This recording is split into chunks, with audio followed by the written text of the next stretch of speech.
कि क्लास 9 के चैप्टर 13 का एग्जाम्पल नंबर 15 है। क्वेश्चन में हमसे बोला गया है the height and the slant height of a cone are 21 centimetre and 28 centimetre respectively, find the volume of the cone. तो क्वेश्चन में हमसे बोला गया है कि एक कोन है जिसकी हाइट और स्लेंट हाइट हमें यहाँ पर गिवन है। हाइट जो है वो 21 सेंटीमीटर है और स्लेंट हाइट जो है वो 28 सेंटीमीटर है। हमें इस कोन का वॉल्यूम निकालना है। मैंने यहाँ पर इसकी फिगर भी बना दी है। हाइट इसमें 21 सेंटीमीटर, जो स्लेंट हाइट है एल वो कितना है 28 सेंटीमीटर है। हमें इसका वॉल्यूम निकालना है। अब देखिए जो कोन होता है, कोन के वॉल्यूम का फॉर्मूला होता है 1/3 पाई आर स्क्वायर एच। ठीक है, अब अगर हम देखते हैं तो 1/3 तो कांस्टेंट होता है, पाई की वैल्यू हमें मालूम होती है, एच की वैल्यू हमें मालूम है 21 सेंटीमीटर, मगर हमारे पास आर नहीं है और जब तक आर नहीं होगा हम वॉल्यूम नहीं निकाल सकते हैं। तो सबसे पहला काम क्या करेंगे, हम इस कोन की आर ही निकालेंगे।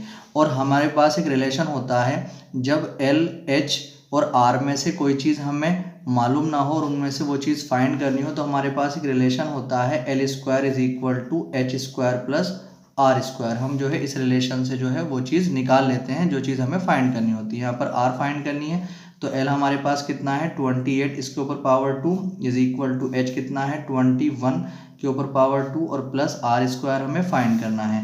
28 की पावर 2 का मतलब 28 इंटू 28, जब 28 की मल्टीप्लाई 28 से करते हैं, यानी 28 का स्क्वायर निकालेंगे तो हमारे पास आ जाएगा, तो 28 की पावर 2 हो जाएगा 784 इक्वल टू 21 की पावर 2 का मतलब होता है 441 प्लस आर स्क्वायर। अब हमें आर स्क्वायर की वैल्यू निकालनी है तो 441 को हम इधर लेकर के चले जाएंगे तो 784 minus 441 is equal to R square. इसमें इसको माइनस कर लेंगे, 4 में से 1 जाता है तो कितना बचेगा 3, 8 में से 4 जाएगा तो 4 बचेगा, 7 में से 4 जाएगा तो 3 बच जाएगा, इज इक्वल टू कितना आ जाएगा आर स्क्वायर। अब हमें आर स्क्वायर की वैल्यू निकालनी है। मैं आर स्क्वायर को इधर ले रहा हूँ और 343 को मैं इधर ले रहा हूँ। ठीक है, अब आपको ये मालूम है जिसकी वैल्यू निकालते हैं अगर उसके ऊपर स्क्वायर होता है तो उसके ऊपर से स्क्वायर हटाकर सामने वाले पर हम रूट चढ़ा देते हैं। तो आर के ऊपर से स्क्वायर हटाकर इसके ऊपर रूट आ जाएगा और फिर उसके बाद जो भी रूट के अंदर होता है उसके फैक्टर करते हैं। जब 343 के हम फैक्टर करेंगे तो ये 7 इंटू 7 इंटू 7 आ जाएगा। आपको ये मालूम है रूट में से वो चीज़ बाहर निकलती है जिसका पेयर होता है, तो ये 7 इस पेयर में से तो 7 बाहर निकल जाएगा, इसका पेयर नहीं बनेगा तो ये रूट के अंदर ही रहा। तो हमारे पास जो आर आ चुका है वो 7/7 सेंटीमीटर आ चुका है।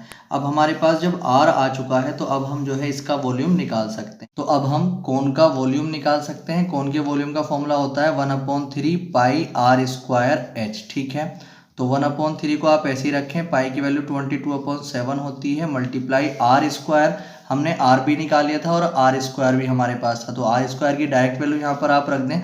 आर स्क्वायर कितना आया था हमारे पास 343, तो 343 मल्टीप्लाई एच कितना था हमारे पास 21, तो यहाँ पर 21। ठीक है, तो 7 3 21 होते हैं, 3 से 3 कट जाएगा, हमारे पास आ जाएगा 22 मल्टीप्लाई 343। जब हम 22 से 343 की मल्टीप्लाई करेंगे तो हमारे पास आ जाएगा 7546 सेंटीमीटर स्क्वायर। ठीक है, तो ये जो है उसका क्यूब आएगा। वॉल्यूम के लिए हम सेंटीमीटर क्यूब लगाते हैं, ये उसका आंसर हो जाएगा।